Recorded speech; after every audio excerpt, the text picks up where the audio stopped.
Good afternoon, everyone. I'm Vince Menzione, the CEO and founder of Ultimate Partner and the host of the Ultimate Guide to Partnering podcast. And I'm so excited to spend some time with you today talking about my favorite subjects, cloud go-to-market and ecosystem-led growth. So appreciate the time today. A little bit about me. Dave did a great job of introducing me, talking about the podcast, but I want to take you back. See, I've described my career as 4 successful business transformations. I started carrying a bag as a seller, not a partner leader, back in the early days of wireless computing before Wi-Fi. And I helped an organization grow from 6 million to 120 million. We went public on the Toronto Exchange. We didn't have partners at the time, but I understood that bringing other influencers in the room was critical to success. And so I guess I was partnering even back in those days as a sales leader and VP of sales.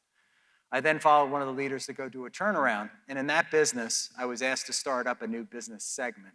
And for that segment, which was in the public sector space, I needed to go get a GSA schedule. I needed to start working with the federal government and creating an influence strategy. And I needed to build what we called back in those days a channel to go execute and sell. And I also built an influence strategy with that organization. We were wildly successful. We were a spin out from Golden Gate Capital. Golden Gate sold us within 26 months at 5x our valuation. We made a lot of people very rich and happy. And then I was recruited by Microsoft. And for almost a decade, I was the general manager of US public sector partner strategy. I was a member of the US partner leadership team and built amazing relationships within Microsoft. Decided not to move to Seattle, so at that point I decided to leave the organization just about 7 years ago.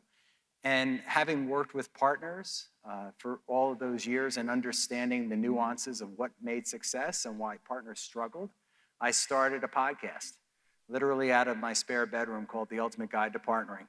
And we are at 207 episodes now and going and really booming in terms of popularity and the level of content that we provide. I would love for each of you to come follow us and listen to us. We're also now on YouTube, and I'll talk more about the podcast and the business with you as we go through today's session. So the podcast really has been a way to inform the work that I've done. And I've done advisory work, and now we've pivoted the business, Ultimate Partner, into a media events and advisory business. As Dave said, we hosted our first live event. I'll take you through the transformation of the business, but last year we decided to pivot. We started putting the podcast on a higher growth plane. We did a digital event around Microsoft's Inspire conference called Winning with Ecosystems. It was a critical success. And people said, we need to get together in person. And for those of you who know Microsoft, know that Microsoft has not been back live since COVID. So we'll talk a little bit about that transformation. We brought the first live event. We brought 30 leaders, senior executives from Microsoft. We sold out. We put the event on in 12 weeks, and we're going to continue to grow that brand around Ultimate Partner and Ultimate Partner Live. So expect more from us there. I've made it my mission, my life's work, to empower every partner, individual, and partner organization to achieve their greatest results. And I am committed to this the next 10 years of my career. I am committed to helping organizations drive their greatest results. And I look at the world from a unique lens. I have a unique point of view that I want to share with you around this world that we live in. We talk about ecosystem, and I believe there's only one ecosystem, and I'll talk more about that. But we have lived through a time I like to refer to as the tectonic shifts. We're living in a time like no other, right? Since 2019, the end of 2019, beginning of 2020, when COVID happened, we were talking about transformation before. Transformation accelerated. Satya Nadella said that we saw 7 years of transformation in 7 months. Our lives changed, right? We all have lived through this. How we go to work, how we shop, how we educate children and young adults and ourselves, all changed. We hit the acceleration button. We changed a lot of the things we do, and our lives have changed in many ways since then. We've also been dealing through societal and economic headwinds, right? We were talking about earlier last year. The beginning of the year was tumultuous for a lot of organizations. There were a lot of layoffs last year in the tech sector. All of the big 3 hyperscalers did massive layoffs. Microsoft laid off over 10,000 people, very senior, tenured people in their organization. And what this has these layoffs have done, and your organizations, I'm sure, were impacted. A lot of organizations continue to be impacted in the tech sector specifically, even though jobs growth is continuing to rise, is this need to have to do more with less. And what you see if you're working with or co-selling with any of the hyperscalers is there's less resources available to support you. People always ask me, how can I get a PDM? Well, you don't need a partner development manager. You can do things yourself. And some of the work that we do and the momentum that we're driving through the podcast, our events, our advisory work, and our future growth is around enabling partners to do more themselves. So an incredible time. And I think that we talk about partnerships, we talk about ecosystem. I think we need to look back and see the whole universe of this technology sector. And the way I look at that world, that universe, is there are three major hyperscalers that are driving and are dominant forces, driving what ISVs do, like in Partner and others, and driving ecosystem or clusters of partner groups below that, right? And if you look at it, they're the only organizations that can make these massive, massive investments that we're seeing. I've toured some of the Microsoft data centers. I know the type of investment in power, ping, and pipe that happens, the backup systems, the recovery systems. It is incredible a feat of engineering to build one of these data centers. And there is nothing like it. Private data centers, company-owned data centers, you don't see this level of sophistication anywhere else. And it's why this public cloud has become more and more of a thing. And I remember many years ago, actually just a couple of years ago, organizations saying, heck no, I'm never going to a public cloud, right? Financial services organizations, healthcare organizations, companies like Epic.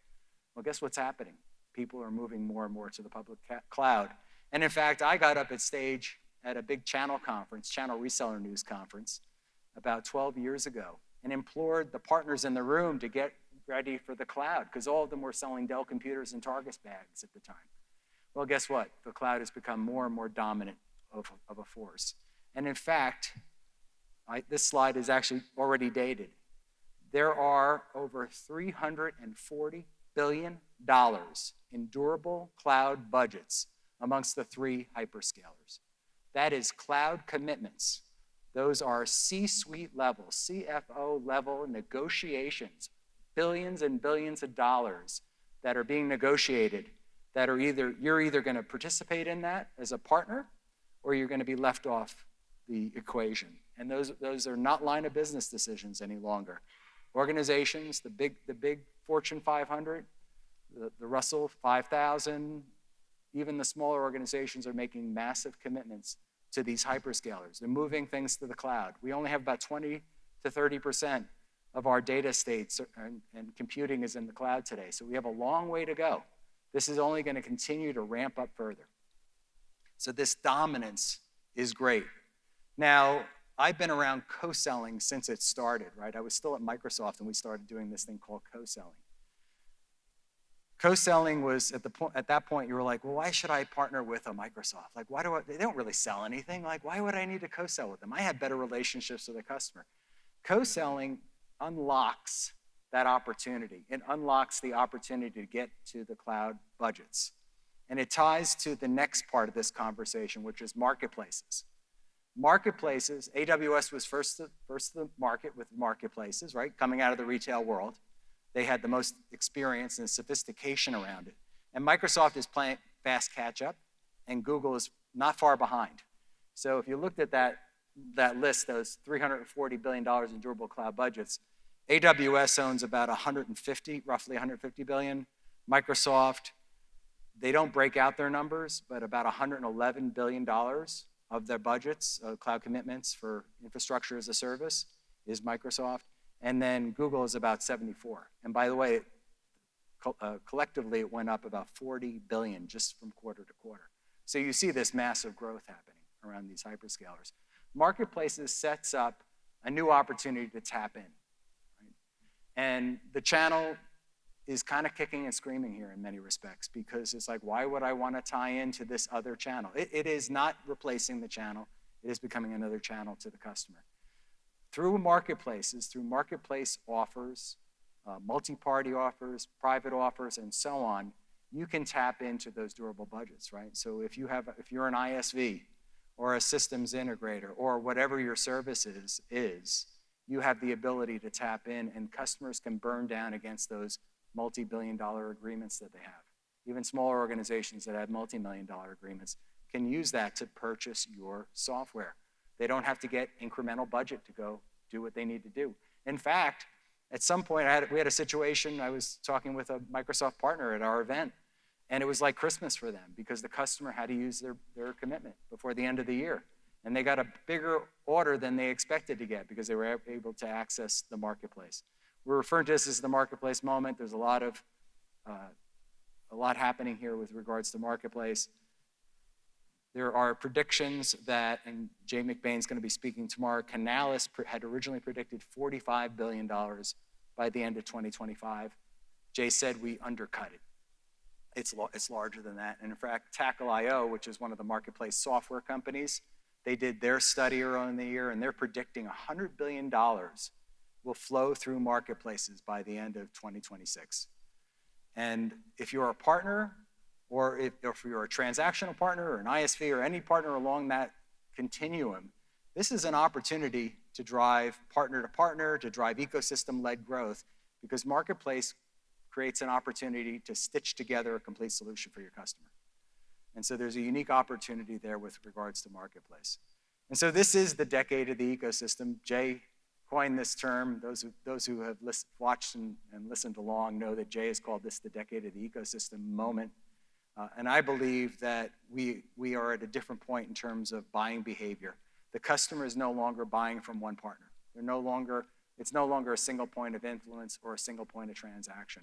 And so with an ecosystem approach, there's generally 6 to 7 organizations sitting at that table, that customer's table, influencing the strategy, or maybe the customer is stitching together a complete solution. And guess what? The customer isn't just talking to your organization. They're talking to all these other organizations. And if you're not building your influence strategy, your ecosystem strategy with those other organizations, you're in a situation where you could lose. So again, I look at this world from this hyperscaler world. And the hyperscalers at this side, the ISVs, are all on each of the platforms, and there are tens of thousands of partners surrounding them within this ecosystem as I see it. Well, how do you address this? Do you pivot? Do you follow along? And getting on board and aligning to a marketplace strategy is critical to success. Now, I talk about what success and what failures exist in partnering. And so as you think about your strategies and what you're going to do differently, I've identified a set of operating principles and what I refer to as a set of dysfunctions around partnering. You see, in all the work I've done in the podcast and all of my experience with partnering, I have identified a set of dysfunctions and a set of principles around successful partnering, and I'll share those with you. From a dysfunction perspective, I believe that organizations that don't get it right, and I've had the opportunity, by the way, to be in the boardroom, to be in the room with these organizations, and also to be on the other side, both as a partner leader and as an employee, as a channel leader. Organizations that fail partnering, Cassandra talked about this earlier, it's a team sport. We, in many organizations that have a direct selling culture, the organizations that don't embrace partnering, that have a direct selling culture, have a heroic sales worship or mindset around their business. They have a scarcity mentality. They don't trust partnerships. They don't believe in reciprocity. They haven't changed their compensation models. They partner for the wrong reasons. They say they partner, but really it's just transactional in nature. Organizations that fail partnering also lack commitment, right? You know these when you see them, right? They say they want to do it, but they don't align, they don't invest in it, they don't embrace it at the top, and they really don't have they're not organizationally structured for successful partnering. What I find, especially with the hyperscalers, organizations that are trying to partner with a Microsoft, an Amazon, or a Google, is that they're not deliberate enough in their engagement. They don't do the hard work to get it right. They expect leads to come to them. There's this mindset that if I partner with a Microsoft or an Amazon or a Google, they're just gonna business is just going to fall from the sky, right? And that's not the way it is. You have to be super deliberate in your business engagement. And then trust. We talk about trust all the time, right? I talk about trust as the oxygen in the room. Without trust, you don't have a partnership. And you got to get trust right. If trust doesn't exist, whether it's within your organization, whether it's trying to lock arms with another organization in partnerships, not trusting the team, the partner, or the process will lead to failure. And these are the dysfunctions that get in the way of successful partnering. Now that we discussed dysfunction, I want to ground you on this set of principles. I refer to 7 principles of successful partnering. I believe that it could be 7, sometimes it's 8, but that there are a set of successful principles to partnering. And I brought along some podcast guests to help me tell the story. So I'll tell it to you individually on each of the 7 principles. Most of these have been guests of the podcast, with the exception of Satya, who I hope to be a future guest on the podcast, and we'll talk about Satya specifically. On the diagram, you see that there is what I call the internal victory and the partnership victory. And you got to get both of those right. And if you notice, in the middle there is mutual trust, right? As you bridge from your internal operations to your partnership side, you need to get that right.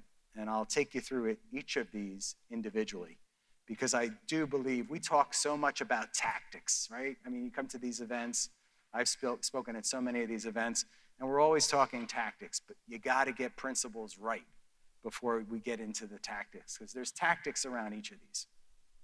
So those of you who have been following Microsoft the last year or so, this gentleman, Satya Nadella, who is now not just the CEO, but the chairman of the board of Microsoft, has done an incredible job. I got to work in the Steve Ballmer days and the Satya Nadella days, and I got to see the stark contrast between those two organizations.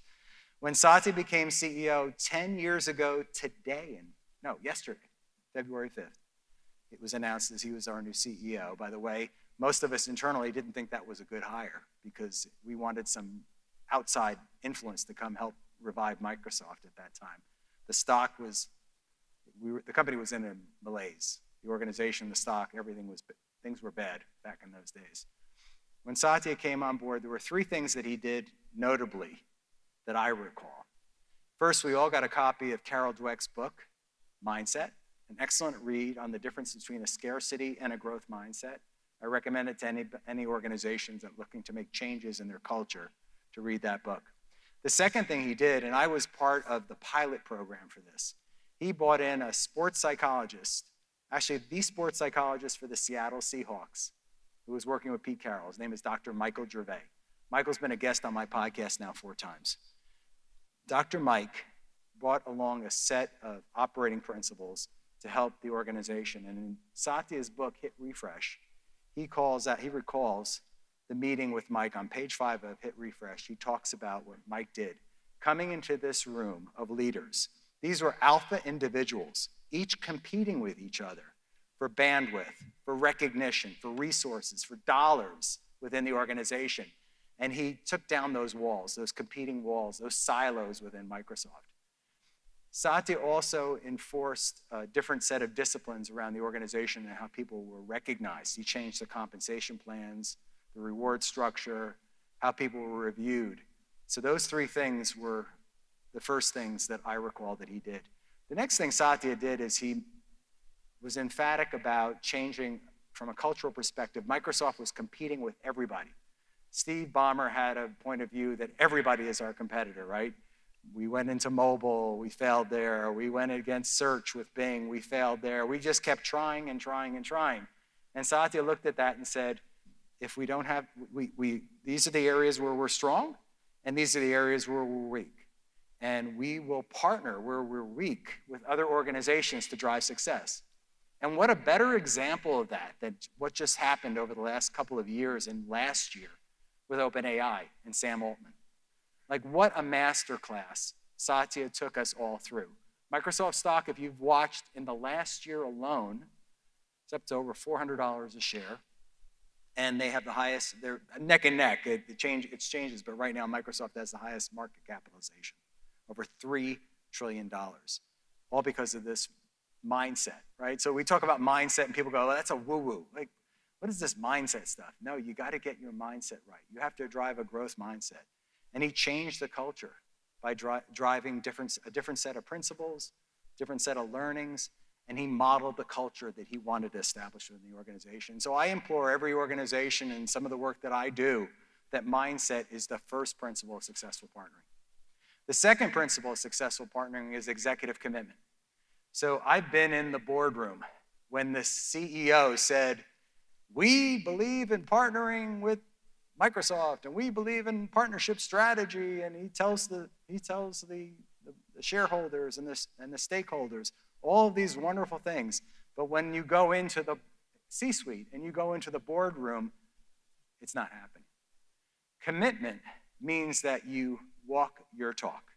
A lot of organizations, and I see this all the time in ISV organizations, where because of the culture and where they hired from, the CRO has a direct selling model, has a direct selling mindset, doesn't understand partnering, doesn't trust partners, right? We kind of cobble it along, right? In a lot of organizations, maybe the organization you live in, channel is a function that's bolted on the organization and is not necessarily a direct function. It might be in the CRO's domain, it might be bolted on someplace else. Alliances sometimes sits in a marketing organization. We do not have a cohesive approach. We do not have the investments. I believe that we talk about the chief ecosystem officer or the chief partner officer, that role needs to sit at the C-suite. Whether it's a direct line to the CEO, it's got to be a seat at the table, because you need everyone in your organization in the C-suite. You need to make partner investments in product. You need to make marketing investments that are partner-centric. You need to have a channel and partners and alliance strategy that's cohesive across all those functions of partnership. And you need to drive it through customer success and the other functions of the organization. You need to get that right. And not only that, but what is said in the boardroom about how we align and how we partner, like that message needs to be the same message that's on the selling floor. That when your sellers are working with your partners, that they're having the same conversations, that there's trust in the room, that there's the execution against a set of strategies that drives mutual trust and drives success. And that requires executive commitment. The third principle is around vision and value.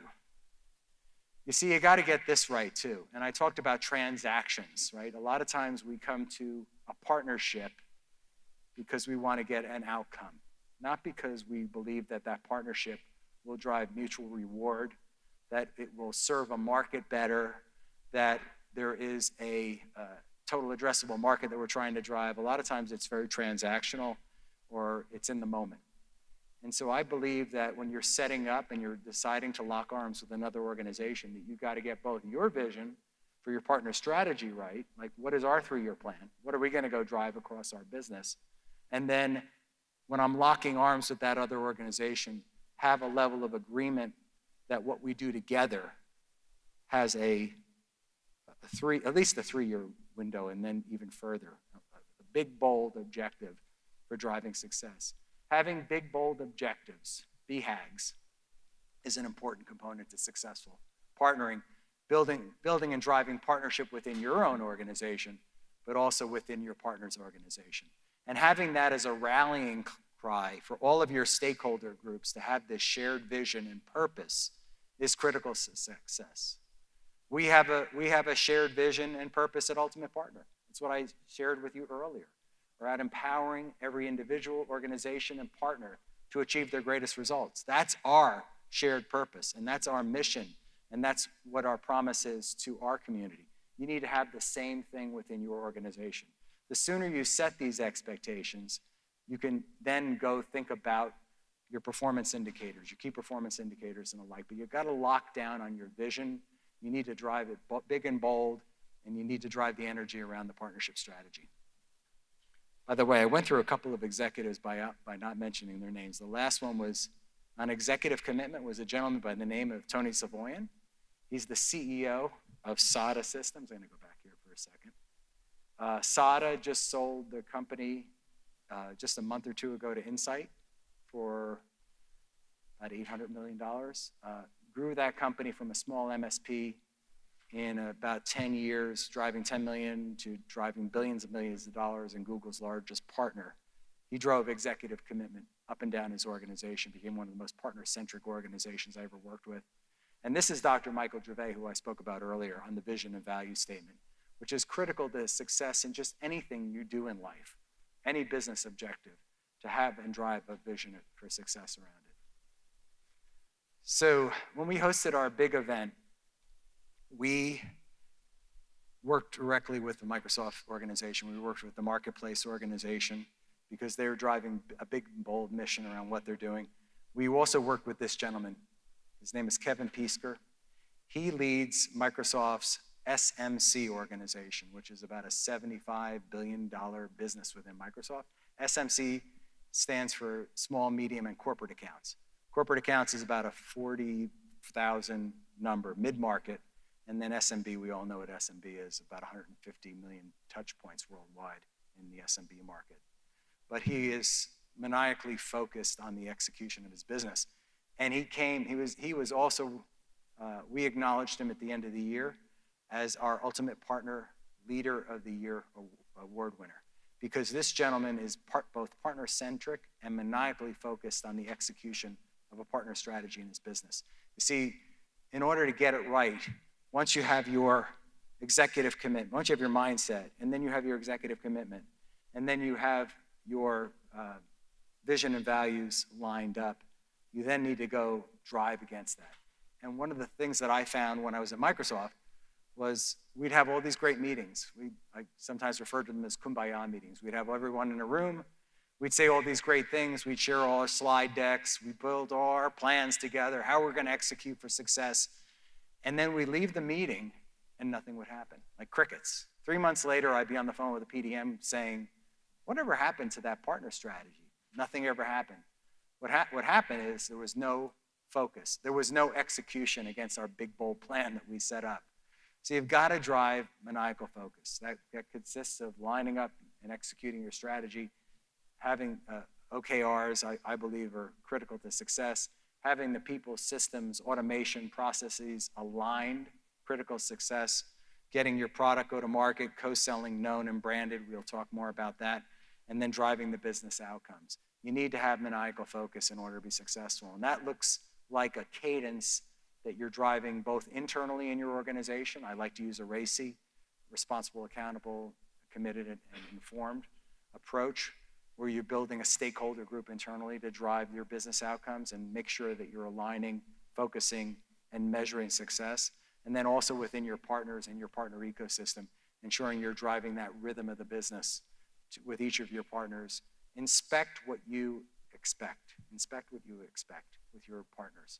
And driving that and ensuring you're using the data to drive that is just so critical to success. And so many organizations fail here. I don't know how many people in this room have worked with a partner before, and there's been a meeting, you set up a big plan, and then nothing ever happened. It happened to anyone here? Any hands? Yep, I see a few hands here. So maniacal focus. Brand and story. This is especially true working with the hyperscalers, right? You're working with some of the largest, most complex organizations on the planet.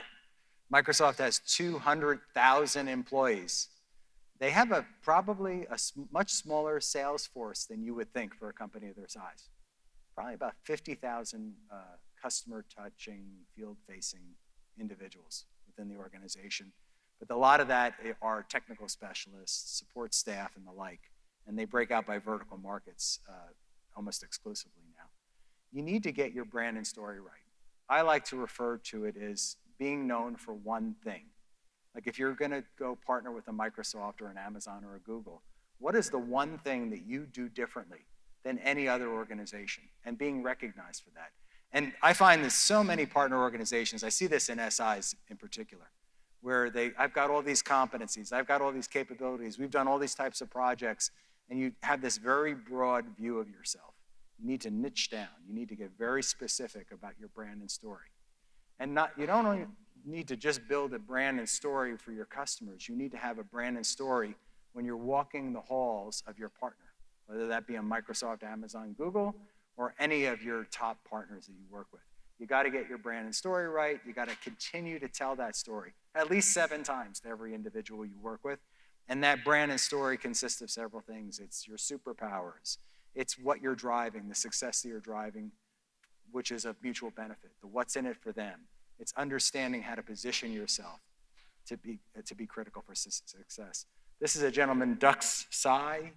He leads an organization, chief brand officer for an organization called AppPoint. They're a very large Microsoft partner, multi-thousand employee, a big brand, and he is known within the hallways. Everyone knows Dux. He's done an amazing job building his community and his brand for his organization that he works with. So you got to get brand and story right. So I've done all these things, right? Now I've got growth mindset within my organization. We get it. We've got the executive commitment. We now have our vision and strategy. Now I have my internal victory done. I now locked arms across to my partner. I've got maniacal focus. We know what we're going to execute on. We're doing it every day. We're building our brand and story, and we're telling it to the world. And then you need to deliver results. This is a good friend of mine, Erin Feiger, who leads a co-sell business that was acquired by Tackle.io last year, a little over a year ago.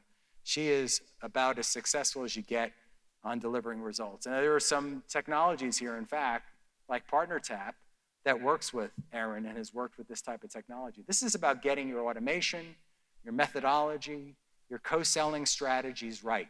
Cassandra was up here talking about that earlier today. She showed her playbook. Her playbook directly aligns with this. You need to get your execution right. You need to get your playbook right. You need to drive the business outcomes. You might start small, in a very small pocket, maybe with one customer, one vertical business, and then you grow it from there. And then your success, you tell that story. You continue to build on that brand, that flywheel, in order to be successful working with the tech giant. You need to drive that total impact formula for success with your top partner. Applying a co-sell methodology is critical to success. And any organization that's looking to work with a hyperscaler like Microsoft needs to do that. And there's some other amazing talent. I think Juhi Sada is here in the room, or is doing a session after us.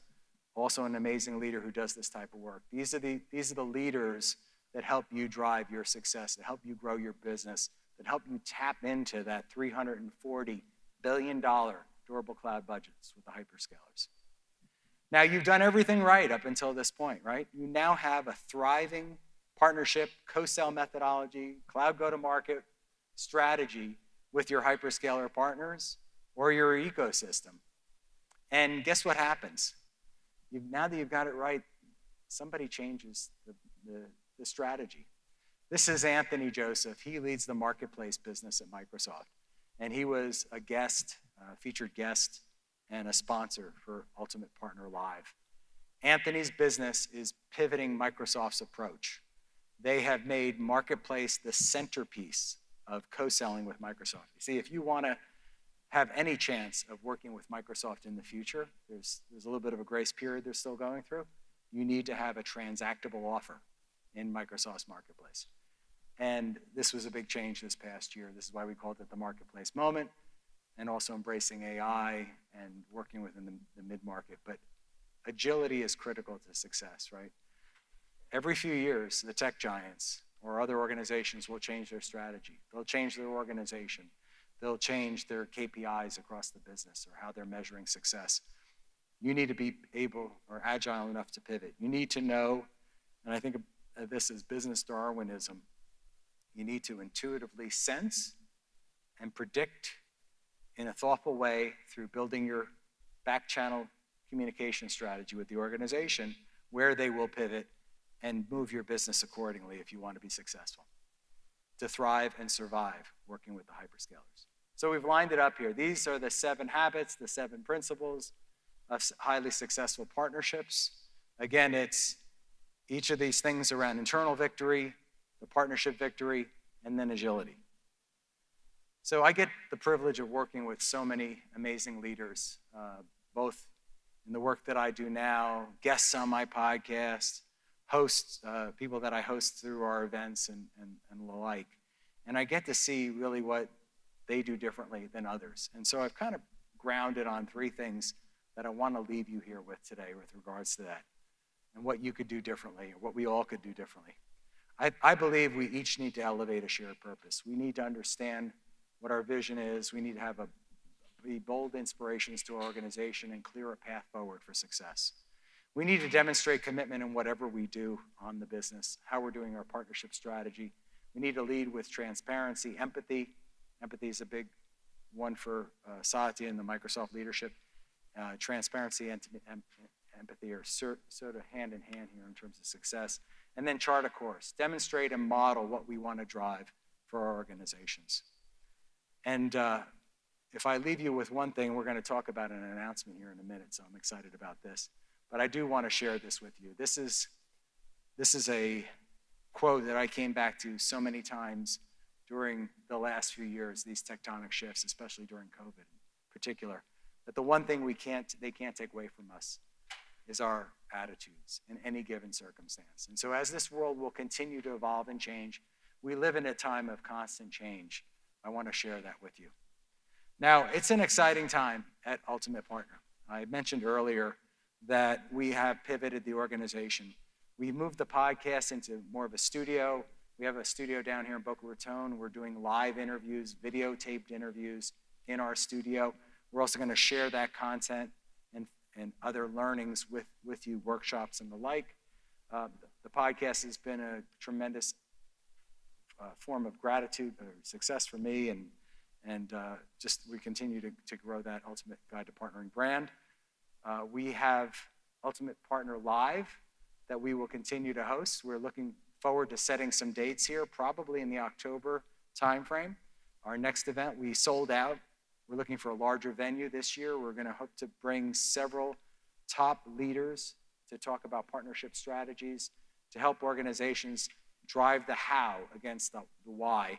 And then the third thing that we're doing is we're launching today the pilot of Ultimate Partner Experience. We're creating a membership portal. We hope that organizations that are struggling working with the leaders like Microsoft, Google, and Amazon will come to this portal. We're providing a lot of free content. We're going to provide all the videos from all of our events, and we're inviting ambassadors and collaborators, leaders that understand how to work with the tech giants like Microsoft, Amazon, and Google to come into our experience and share their learnings so that you have one place that you know is trusted and is of value rather than trying to find that on your own. I find so many organizations spend their time trying to look at people that are on LinkedIn and they can't find the right results. They can't find the right people to work with in order to drive their success and growth. So check us out at ultimateguidetopartnering.com, theultimatepartner.com, and we are on Facebook, we are on Instagram, we are on LinkedIn, at Ultimate Partner, at Ultimate Partner, and at Vince Menzione. And I want to thank you for your time. I feel so grateful and honored to be up here with you today talking about my favorite subject, partnership. Thank you so much for your time today.